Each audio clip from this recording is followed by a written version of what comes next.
Hi friends, welcome to my channel Lakshmi నివాసం. Upcoming ఎపిసోడ్లో ఏం జరగబోతుందో తెలుసుకోవాలనుకుంటున్నారా? అయితే ఛానల్ను సబ్స్క్రైబ్ చేసుకొని సపోర్ట్ చేయడం మర్చిపోకండి.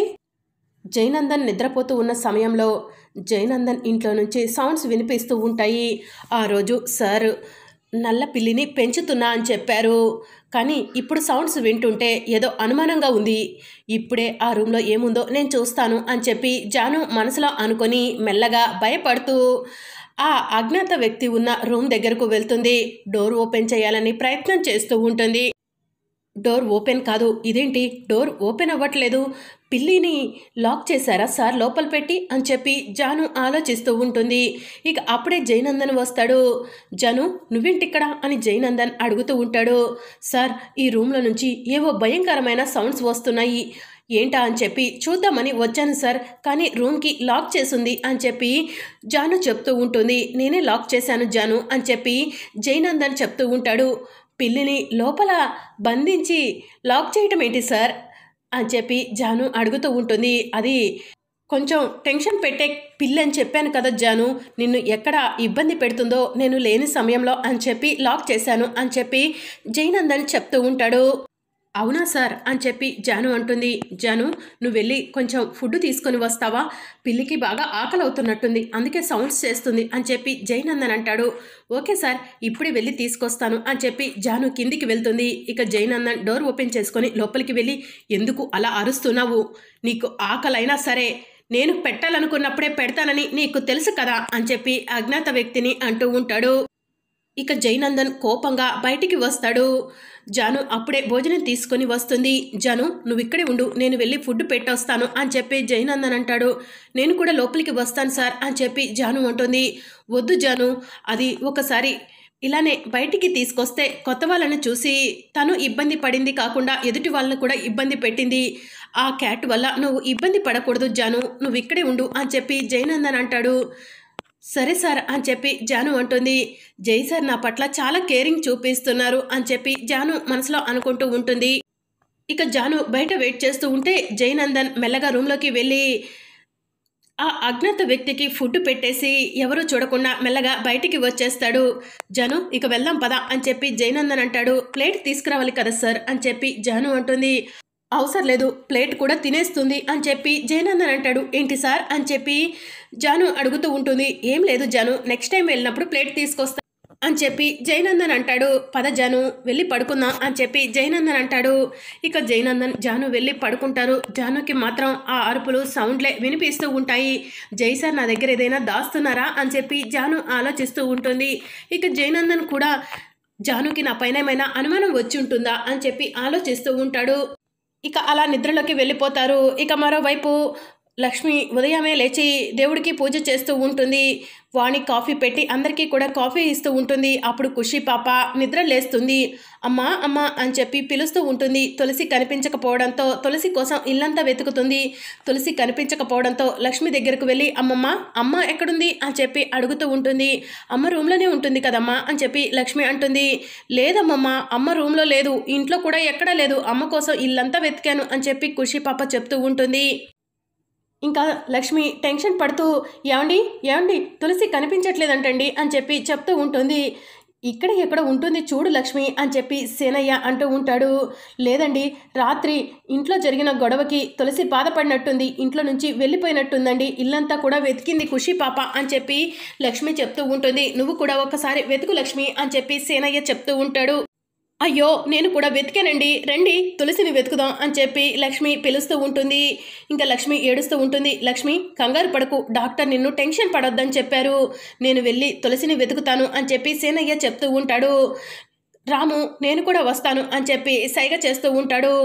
రా రాము వెళ్దాం అని చెప్పి సేనయ్య అంటాడు. ఇక రాము సేనయ్య ఇద్దరు కలిసి తులసి కోసం వీధులన్నీ కూడా వెతుకుతూ ఉంటారు. ఇక మరోవైపు ఖుషి పాప ఏడుస్తూ లక్ష్మి దగ్గరకు వెళ్ళి, అమ్మమ్మ అమ్మ ఇంటి నుంచి వెళ్ళిపోయిందా అని చెప్పి అడుగుతూ ఉంటుంది. అమ్మ ఖుషి బాధపడకు, మీ అమ్మ ఎక్కడ ఉన్నా కూడా తీసుకొస్తారు, తాతయ్య వెళ్ళారు కదా అని చెప్పి లక్ష్మి చెప్తూ ఉంటుంది. అమ్మ ఎక్కడ ఉన్నా కూడా తీసుకొచ్చేది ఫ్రెండే అని చెప్పి ఖుషి పాప మనసులో అనుకొని సిద్ధుకి ఫోన్ చేస్తుంది.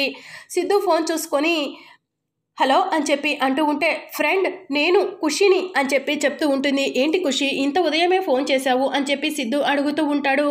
ఫ్రెండ్ తులసి కనిపించట్లేదు అని చెప్పి ఖుషి పాప చెప్తూ ఉంటుంది. తులసి కనిపించట్లేదా అని చెప్పి సిద్ధు అడుగుతూ ఉంటాడు. అవును ఫ్రెండ్, నిన్న సంతోష్ మామయ్య కొట్టాడు కదా, ఆ బాధతో ఇంటి నుంచి వెళ్ళిపోయిందని అమ్మమ్మ వాళ్ళు మాట్లాడుకుంటున్నారు అని చెప్పి ఖుషి పాప సిద్ధుకి చెప్పి ఏడుస్తూ ఉంటుంది. ఖుషి నువ్వు బాధపడకు, తులసి ఎక్కడ ఉన్నా నేను వెతికి తీసుకొస్తాను అని చెప్పి సిద్ధు చెప్తాడు. ఇక సిద్ధు వెంటనే బైక్ వేసుకొని తులసిని వెతుక్కుంటూ రోడ్డు మీదకు వస్తాడు. తులసి నువ్వు ఈరోజు ఇంట్లో నుంచి బయటకు వెళ్ళటానికి పరోక్షంగా నేనే కారణం, ప్రత్యక్షంగా మీ అన్నయ్య కారణం అని చెప్పి సిద్ధు అంటూ ఉంటాడు.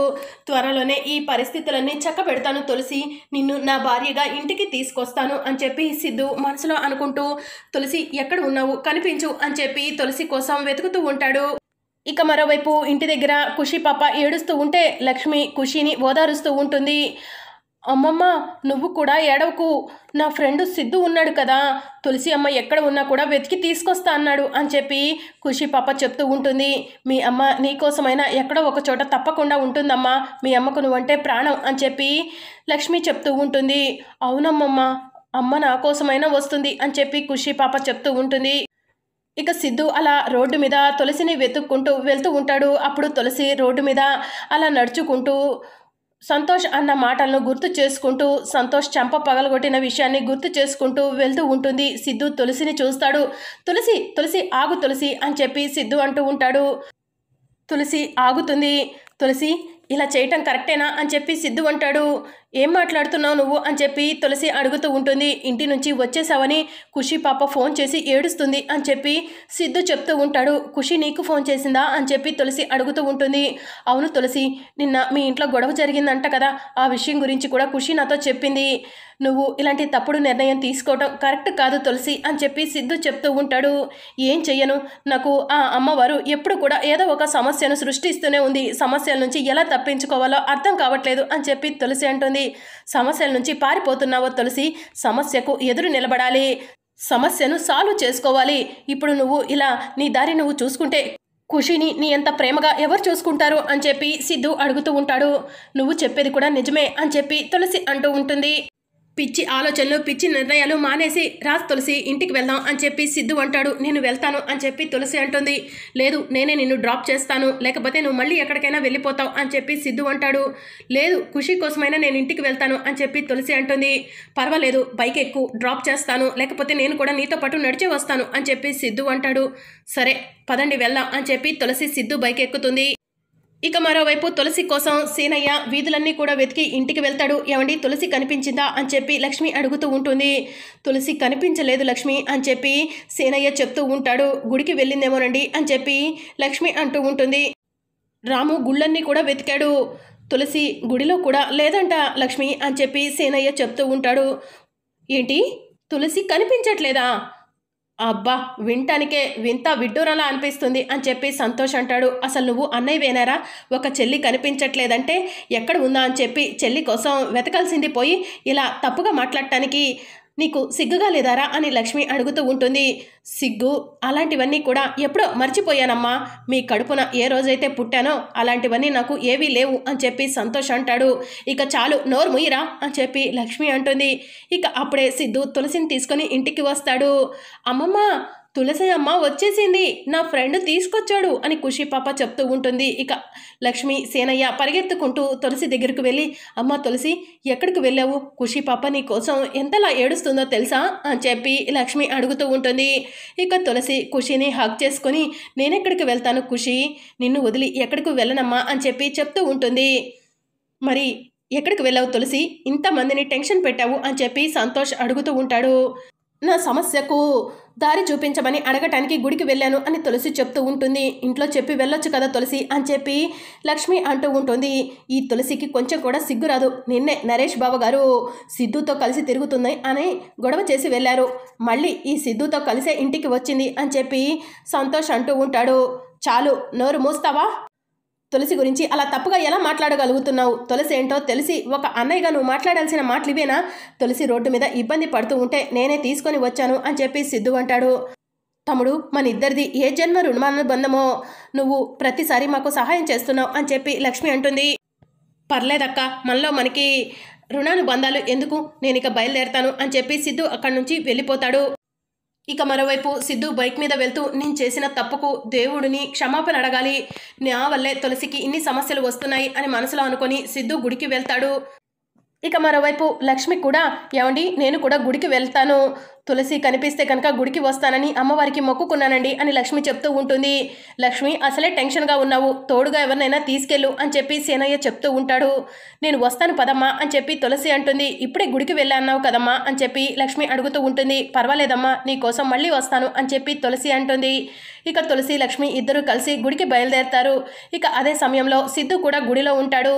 సిద్ధు గుడిలోకి వెళ్ళగానే గుడిలో ఒక బామ్మ ఉంటుంది కదా, ఆ బామ్మ ఎవరైనా ఉన్నారా బాబు, నాకు కళ్ళు కనిపించవు, కాస్త ఆ గదిలో నా సంచి ఉంది, ఆ గది వరకు నన్ను తీసుకెళ్తారా అని చెప్పి అడుగుతూ ఉంటుంది. గుళ్ళో ఉన్న భక్తులు ఎవరు కూడా వినిపించుకోకుండా వెళ్ళిపోతూ ఉంటారు. సిద్ధు ఆ బామ్మను చూసి, బామ్మ నీ సంచి కోసం నేను నిన్ను ఆ గది వరకు తీసుకెళ్తాను, రా బామ్మ నా చెయ్యి పట్టుకో అని చెప్పి సిద్ధు అంటాడు. సిద్ధు చెయ్యి పట్టుకోగానే ఆ రోజు తాళి దొంగతనం చేసి పారిపోతూ బామ్మ చెయ్యి తొక్కగానే బామ్మ సిద్ధు చేతిని పట్టుకుంటుంది కదా, ఆ స్పర్శ బామ్మకు తెలుస్తుంది. బామ్మ గది దగ్గరకు వచ్చాము అని చెప్పి సిద్ధు చెప్తూ ఉంటాడు. బాబు అలాగే లోపలికి వెళ్ళి నా సంచి తెస్తావా అని చెప్పి బామ్మ అడుగుతూ ఉంటుంది. సరే బామ్మ అని చెప్పి సిద్ధు లోపలికి వెళ్తాడు. ఇక బామ్మ వెంటనే డోర్ లాక్ చేస్తుంది. బామ్మ డోర్ లాక్ చేశారు అని చెప్పి సిద్ధు అంటూ ఉంటాడు. ఇక బామ్మ అందరూ రండి రండి అని చెప్పి పిలుస్తూ ఉంటుంది. నువ్వే ఆ రోజు తాళి దొంగవని నాకు తెలుసు, నిన్ను అందరికీ పట్టించేస్తా అని బామ్మ మనసులో అనుకొని ఎవరైనా ఉన్నారా ఇలా రండి అని చెప్పి పిలుస్తూ ఉంటుంది. ఇక అప్పుడే లక్ష్మి కొబ్బరికాయ కొంటూ ఉంటే అమ్మ ఆ బామ్మ పిలుస్తుంది, ఇప్పుడే వస్తాను అని చెప్పి తులసి బామ్మ దగ్గరకు వస్తుంది. బామ్మ ఏమైంది, ఎందుకు కంగారుగా ఉన్నావు అని తులసి అడుగుతూ ఉంటుంది. అమ్మ తులసి, ఆ రోజు తాళి దొంగ గురించి నీకు చెప్పాను కదమ్మా, ఆ తాళి దొంగను ఎలా గుర్తుపడతావన్నావు కదా, గుర్తుపట్టానమ్మా, లోపల గదిలో బంధించాను అని చెప్పి బామ్మ చెప్తూ ఉంటుంది.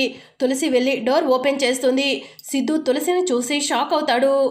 తులసి కూడా సిద్ధుని చూసి షాక్ అయ్యి, బామ్మ నువ్వు పొరపాటు పడ్డావు, లోపల ఉంది బసవరాజు గారి అబ్బాయి సిద్ధు అని చెప్పి తులసి చెప్తూ ఉంటుంది. లేదమ్మా, ఇతనే ఆ రోజు తాళి దొంగతనం చేశాడు, నాకు స్పర్శ బాగా గుర్తుంది అని చెప్పి బామ్మ చెప్తూ ఉంటుంది. బామ్మ చెప్పిందంటే ఖచ్చితంగా నిజమే అయి ఉంటుంది అని చెప్పి తులసి మనసులో అనుకొని తాళిని దొంగతనం చేసింది నువ్వేనా అని సిద్ధుని అడుగుతూ ఉంటుంది. సిద్ధు టెన్షన్ పడుతూ ఉంటాడు. సిద్ధు నిన్నే అడుగుతుంది, తాళిని దొంగతనం చేసి నా మెడలో కట్టింది నువ్వేనా అని చెప్పి తులసి అడుగుతూ ఉంటుంది. నా మీద ఒట్టేసి నిజం చెప్పు సిద్ధు అని చెప్పి తులసి అడుగుతూ ఉంటే సిద్ధు తలదించుకుంటాడు.